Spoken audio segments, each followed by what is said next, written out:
bahan makanan CFHC. Nanti kayak di semester pertama tuh ada praktikum, itu praktikumnya ilmu bahan makanan, itu enak banget, kayak seru banget karena cuma kayak nyobain makanan, kayak bedanya susu gitu, kayak enak banget deh pokoknya, seru banget. Semester 2 tuh masih ada bahasa Inggris, komunikasi gitu, karena kan gizi juga butuh komunikasi kan buat ke pasiennya gitu, jadi kita butuh belajar komunikasi juga. Terus ada analisis dari visio, gizi makro, manajemen dasar, visio gitu masih ada. Lanjut.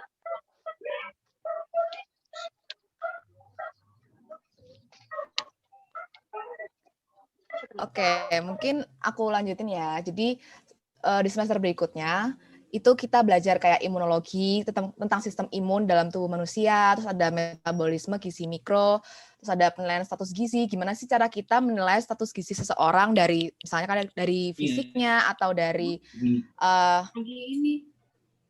unsur-unsur kayak dari dalam tubuh manusia seperti darahnya atau mungkin dari pokoknya kayak senyawa-senyawa yang ada di dalam tubuh manusia. Terus kita juga ada penilaian konsumsi pangan, gizi kuliner, kita masak-masak, ada dasar diklat gizi. Gimana cara kita menyampaikan kayak ilmu-ilmu kita ke masyarakat. Terus kita juga belajar psikologi, belajar biostatistik. Terus kita juga belajar isu mutakhir gizi. Ini ada klinik, ada masyarakat. Itu kita belajar kayak isu-isu yang ada di dalam masyarakat. Terus mungkin ini ada CFHC, tadi belum dijelasin. Jadi CFHC itu kita ada dari kita masuk sampai lulus, itu tuh jadi kayak program kita tuh gabung bareng sama teman-teman dari kedokteran sama dari keperawatan. Jadi kita di kelompok-kelompokin gitu, dan kita tuh membantu keluarga yang istilahnya mungkin ada masalah dengan gizinya atau pokoknya masalah kesehatan-kesehatannya. Jadi intinya kita punya keluarga bina di suatu daerah gitu. Dan itu keluarga bina itu sama dari semester 1 sampai semester 7 gitu. Nah, terus kalau di semester 4 ini udah mulai kayak lebih spesifik lagi, kita masuk ke biokimia klinis, ada juga nutrigenomik, kita belajar kalau misalkan orang dengan gen ini tuh baiknya mengkonsumsi makanan yang apa, atau dia kalau misalkan punya penyakit apa, kita tuh bisa merekomendasikan makanan seperti apa gitu. Kurang lebih gambarannya kayak gitu. Ini bisa lanjut, Fer? Oke, kalau misalkan yang ini, yang semester berikutnya, itu juga udah mulai banyak prakteknya. Di sini tuh kalau nggak salah kayak ada praktek-praktek gimana cara bikin makanannya. Terus kalau misalkan belajar juga ketahanan pangan, gimana cara kayak membuat pangan itu tuh aku sebenarnya belum tahu ya, kan aku belum semester ini sebenarnya. Cuman intinya kayak udah lebih ke praktek-prakteknya gitu. Una mau ngomong? Iya, lebih praktek dan lebih menjurus gitu dari apa yang kita mau gitu. Udah sih. Terus juga semester 6 diakhiri sama KKN gitu. Yes. Gitu deh.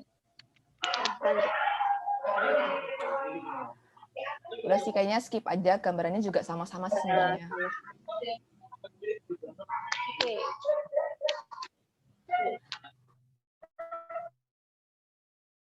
Oke, jadi kalau kayak ya dengerin materi dari dosen gitu, terus juga ada tutorial, kita dibikin kelompok, misalkan kelompoknya itu 10 orang, di situ ntar dikasih kasus, misalkan kasus ada pasien dengan misalkan dia terkena diabetes, terus kita harus misalkan dia juga ada penyakit lain, nanti kita tuh harus merekomendasikan makanan seperti apa atau saran-saran, kita tuh diskusi bareng di situ. Terus juga kita ada praktikum, kita menganalisis zat gizi dari suatu makanan, terus bisa juga ada yang praktek membawi rempah, kita mengidentifikasi dari bahan-bahan makanan, terus habis itu kita ada PKL, KKN, sama skripsi, yaitu yang selain itu juga kita ada skill lab ya, ada skill lab, itu juga kayak praktek gitu, misalnya kita nimbang badan, ngukur tinggi badan gitu-gitu.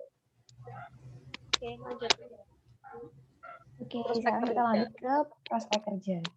Oke, jadi kalau prospek kerja dari gizi kesehatan tuh sebenarnya cukup luas menurutku. Yang pertama itu ada nutrition care provider, itu ya yang berbau klinis-klinis, jadi kayak ahli gizi di rumah sakit, di puskesmas, atau di panti ureda atau panti jompo, juga bisa di posyandu gitu. Terus ada manajer food service atau industri, kayak misalkan di perusahaan-perusahaan ini itu bisa kerja jadi kepala instansi gizinya atau divisi kesehatan, pokoknya yang berbau-bau kesehatannya, kayak atau mungkin Quality apa sih control. kalau quality control tuh juga bisa di perusahaan-perusahaan makanan gini. Ada community Terus ada leader. Jadi kayak kerja di dinas kesehatan itu misalnya jadi PNS, ada juga yang kerjanya di DPR RI kayak gitu-gitu, ada di UNICEF, FAO, WHO gitu. Terus ada educator, itu ada jadi dosen, peneliti kayak gitu, jadi dosen. Terus ada wirausaha, misalnya buka catering diet atau catering sehat gitu. Ada peneliti juga, jadi peneliti bersama LIPI, terus di pusat studi gizi. Oke, sekarang kita lanjut ke organisasi yang bisa diikutin kalau misalnya join di gizi kesehatan. Sebenarnya ini kalau di fakultas tuh lumayan banyak ya, cuma kalau di jurusannya tuh ada ini nih. Yang pertama ada Himagika, Himpunan Mahasiswa Gizi Kesehatan. Itu pokoknya bertujuan menjadi wadah aktualisasi penyaluran aspirasi. Gitu. Banyak banget kegiatannya. Kalau misalnya kalian mau lebih jelasnya bisa cek di Instagramnya Himagika FKKMK UGM. Gitu. Oke, lanjut.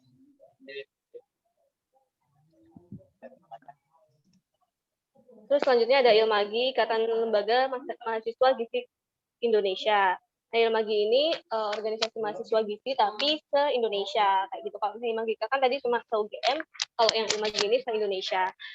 Oke, terus besok kita juga ada apa ya? Open House Himagika itu bulan apa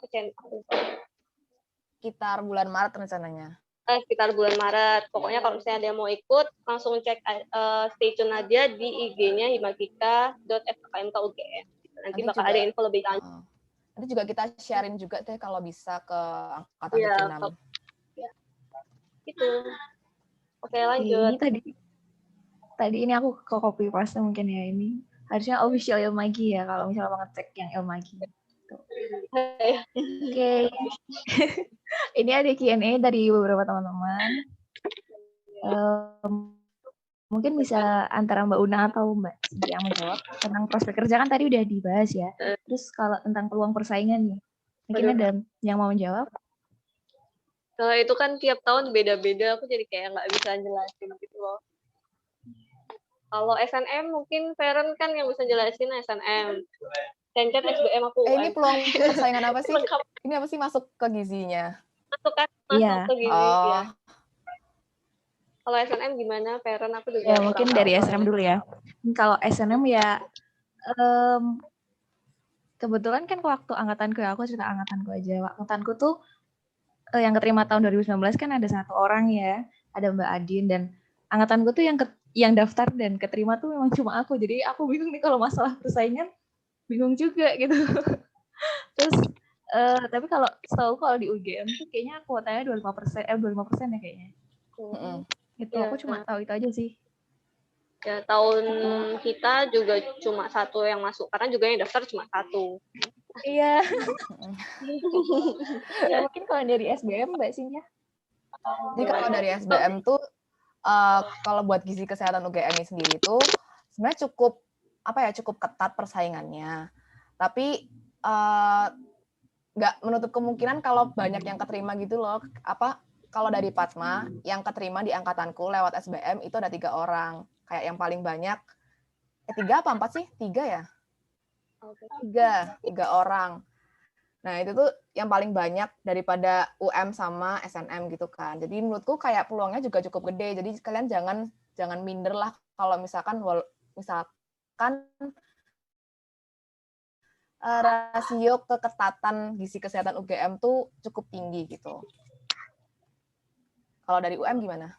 Kalau UM aku kemarin 2 yang keterima. Itu juga kuotanya 25 ya, 25% gitu. Ya cukup ketat juga sih, berusaha aja. Iya benar sih.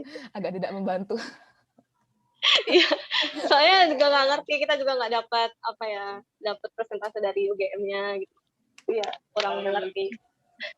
Berusaha aja. Iya. Oke, Aja. itu aja dari Ada yang mau Giska. tanya mungkin di kolom komentar? Nggak ada. Komentar. Nggak ada.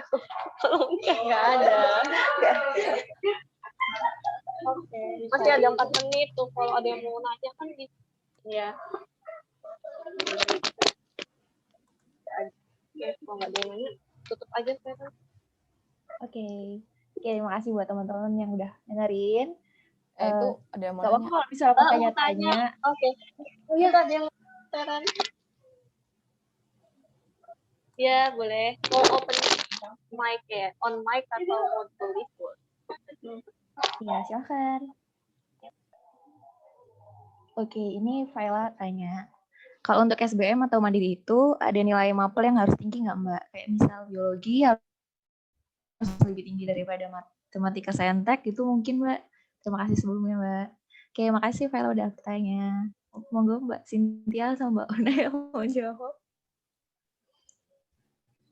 Oke, mungkin aku jawab dari sisiku dulu. Salah nilai yang harus lebih tinggi itu aku kurang tahu. Tapi kalau dari UTBK aku kemarin, nilai biologiku tuh emang lebih tinggi daripada MTK Sainteknya. Tapi sebenarnya juga ketolong karena TKA bukan sih namanya? TKD, yang pokoknya yang umum-umum gitu loh, yang kayak kuantitatif atau apa-apa gitu. Jadi nilai saintekku tuh sebenarnya juga nggak tinggi-tinggi banget, tapi ketolongnya tuh di yang umum-umumnya, yang dasar-dasarnya itu. Jadi kalau menurutku, kalau misalkan kamu ngerasa kamu udah maksimal banget di sainteknya dan kamu kayak ngerasa kayak masih kurang mampu atau gimana, kamu bisa apa sih lebih kembangin di yang dasar-dasarnya, karena itu kan istilahnya kan pengetahuan umum dan kamu bisa latihan-latihan gitu loh. Kalau aku ngerasa kayak lebih gampang, jadi kayak lebih enak untuk dipelajari gitu. Gitu sih kalau dari aku. Kalau dari Una? Kalau dari ujian mandiri, kalau dari ujian mandiri itu kan kurang tahu karena emang langsung hasilnya yang keluar gitu loh. Jadi kita bukannya kayak SBM yang ada nilainya gitu per mapel. Jadi aku sih kurang tahu karena aku juga lupa dulu bisa ngerjain biologinya apa enggak. Kayaknya aku lebih bisa kimianya daripada biologi. Pokoknya kurang tahu deh kalau misalnya UM ya. Kalau SBM kan nilainya keluar duluan, jadi kita tahu. Tapi kalau UM kan keluarnya langsung hasilnya masuk atau enggaknya ke gizi. Jadinya kurang tahu kalau misalnya harus besar mapel, salah satu mapel atau enggak gitu. Oh sama ini sih, mungkin menurutku kayak ini itu kan nggak mesti kayak tinggi-tinggian nilai mapel dari teman-teman ujian kalian gitu. Jadi lihat juga nilai teman-teman kalian gitu. Oke, udah time's up. Terima kasih buat pertanyaannya, terima kasih buat waktunya juga. Jangan lupa daftar Giska. Oke, makasih Giska. Dari farmasi bisa siap-siap ya. Oke, ngingetin buat 76 yang mau pindah ke room lain, mungkin mau ngelihat presentasi dari selain yang ada di kelompok ini, monggo aja, nggak dilarang. Oke, aku share screen ya. Iya, monggo Mbak. Mana tadi? Oke, di sini farmasi ya teman-teman.